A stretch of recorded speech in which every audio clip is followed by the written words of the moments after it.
Greetings, everybody, to another episode of The Pursuit of Purpose. We're trying to do the duality in a continuation that is both the audio and the visual excursion. Thank you for the considerable amount of growth in our podcast, The Pursuit of Purpose, that I think we are now teetering on 10,000 downloads, which is pretty significant for something that has just grown organically through word of mouth and through the people we know. The YouTube channel is right now close to 2,000 subscriptions, so we're excited about that. I've started another endeavor. Again, we're in the digital space, so we're trying to reach as many people as we can, as often as we can. But this new endeavor called Krish's Devotions is available on a new platform that I just discovered has been around for a while. It's called Telegram, and I post a devotion there every other day or so. So we're trying to touch multiple facets in trying to reach out to you the best way we know how. This morning in a devotion, I wrote something called sight and vision as part of the condition, the human condition of sight and vision, and I gave an application for it. And the illustration in the application was, of course, the life of Helen Keller, who did so much, even though she, by the age of 19, was debilitated by both loss of sight and loss of sound. Now, Helen Keller's story is remarkable. It is uplifting. She had a colleague and a compatriot by the name of Anne Sullivan, the great Anne Sullivan, who was sent to Alabama to take care of this child. Anne Sullivan, of course, had her own issues in her childhood, and as a result had learned the ability to do sign language. And I'll narrate some of that story, which is uplifting and it's positive. But here we are a year into this pandemic, and the reason I'm excited is some of us have stayed confused. We don't know what the new normal, so to speak, is. Some of us have had a new infusion, and we are saying there's no new normal, it's just old excellence in a new and improved way. The touch points have been remarkable. The feedback has been quite interesting. Some of it has been concerning. People are arguing about things that don't matter. People are debating about things that have no solution, so to speak. But in this short missive today about sight and vision, I want to unpack some things for you as we look forward about this journey called life, and what are the constants in our life, and what are the variables, so to speak. Now, going back to the story of Helen Keller, the reason I find it fascinating as I unpack that application this morning was that Helen Keller is known to have said, at least one of her quotes that many motivational speakers, yours truly included, have used in times past, and that is, the only thing worse than having no sight was having no vision. The fact that it came from someone who was blind made that statement almost profound. The question is, to what did she owe the eventual success? It still required some amount of infusion into her life, and that's where the Anne Sullivan story has as much poignance and prominence as is the life and legacy of Helen Keller, because they did travel together. And Helen Keller is purported to have said that when she was receiving one of the highest honors in her life, she said, if it wasn't for the great Anne Sullivan, who started off as little Annie, the world would have not known Helen Keller. But let's look at Anne Sullivan's life as she comes into this young person. She is given a child who is incorrigible, moderate means, belligerent, angry at the world. Can you imagine? A child is suddenly robbed of the innocence of sight and the innocence of sound. The world is confusing to her. She can't see, she can't hear. And into that life comes someone who is trying to encourage this girl to be something great and grandiose. The story itself is remarkable. Movies have been made about it. Lives have been altered by it. Solutions and strategies that came as the result of Helen Keller's life allowed those that were visually impaired to do some remarkable things with their life. Some of the statements I made in there were, a canine and a cane may help someone who is visually impaired. An optometrist might help someone who has sight correction needs. But ultimately, we need that companion, that friend. And of course, I talk partly physiological, partly practical, but also partly theological. Now, Helen Keller's life is quite impressive for the simple reason that Anne Sullivan, who had mastered the ability to offer sign language as a solution for those that were hearing impaired, now had the dubious task of trying to make sure that a person who could not see and hear would understand what was going on. How do you communicate with someone who can't see when you're using sign language as the ability to communicate? Obviously, you can't. So Anne Sullivan decided that she would take the palm of the hand of this young girl and start tracing things in her. And Helen Keller, in her autobiography, says that I did not understand what was going on, and there was a frustration. She gives an illustration of how the word doll was spelt out in her hand and how a doll was handed to her, and then she smashed it because she was angry. She didn't understand what that meant. That afternoon when they went out, after she had dressed up, she writes, her hand was put under running water. Now there was a present continuous to the feeling, and after the running water was placed on her palm, the word water was spelt out, and Helen Keller suddenly understood that through touch, that what she was feeling was water. Then when she went back and realized that a doll of any shape is still a doll of any size is still a doll, a flower is a flower, she began to conjure up things, and she says, I learned a great many words that day. Mother and father were some of them. I felt like it was Aaron's rod with flowers. And she says, a new child was born, a new hope was born, a new wonder was born because of the word that now came alive and altered her world. Sight and vision. Helen Keller, of course, had no sight, but great vision. And she says that is the travesty of human condition, is that we react to that which we see instead of respond to that which we believe. And the belief that we have goes far beyond that which we see. When you look at the world around us with elections that have consequences that have created a consternation in one land, regulations that have allowed a shutdown in another land, prognosis of a diagnosis that allowed a vaccine to liberate another land, states that have had multiple different discussions as to whether we need to be masked and the mandate required us to stay home, or whether we need to be unmasked and the mandate required us to roam free, caused all kinds of confusion because humanity was bent on looking at a problem they could see, and a problem that, as far as they could fathom, was going to create that consternation within. Even within the United States, the state of Texas drew the ire and the scorn of the rest of the country when the governor said, I'm no longer going to mandate anything, you take your own discretion. Some stores said, if you don't wear a mask, you can't come in. Other stores, right from the very beginning, said, if you wear a mask, you can't come in. The issue had nothing to do with the virus as much has it to do with what are we doing to the human condition? How much are we going to control the human condition so that our limited possibilities and our limited engagement and our confusion is going to be birthed completely in that which we see and not that which we believe? Vision.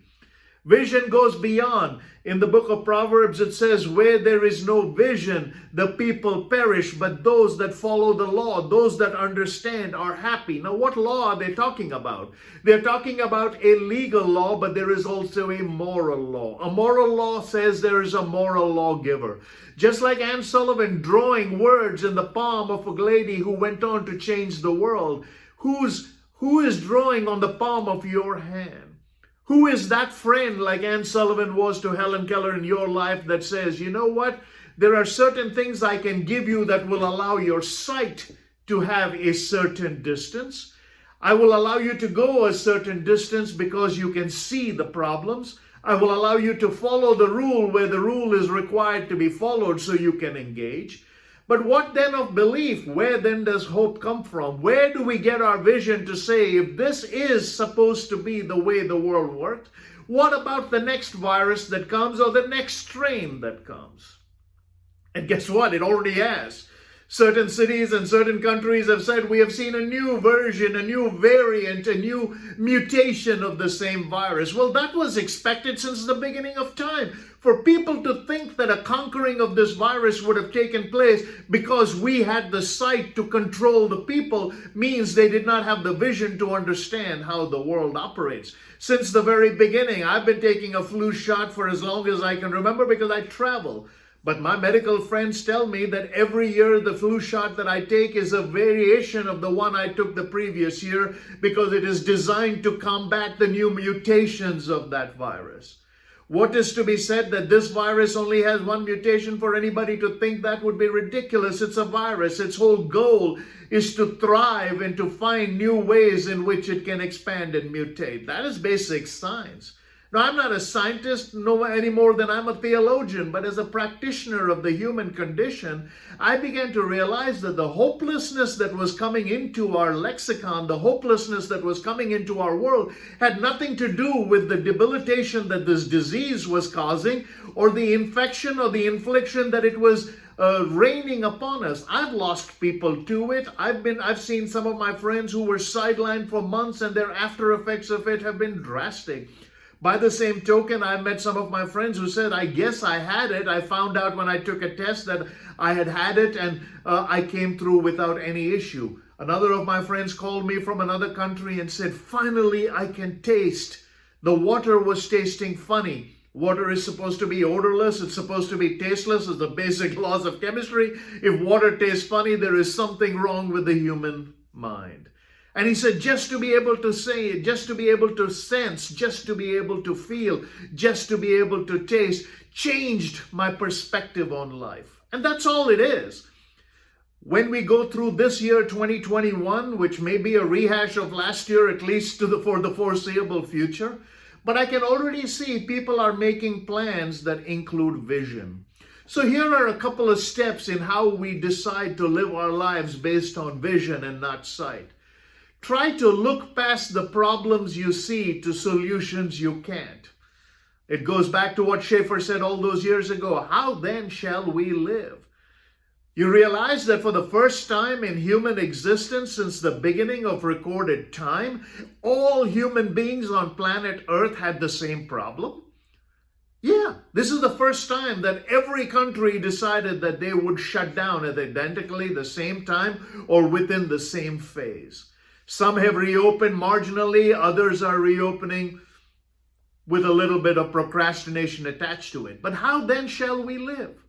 Look past the sight of that which you see and begin to have a vision of a future that says to yourself, I need to change my vocabulary.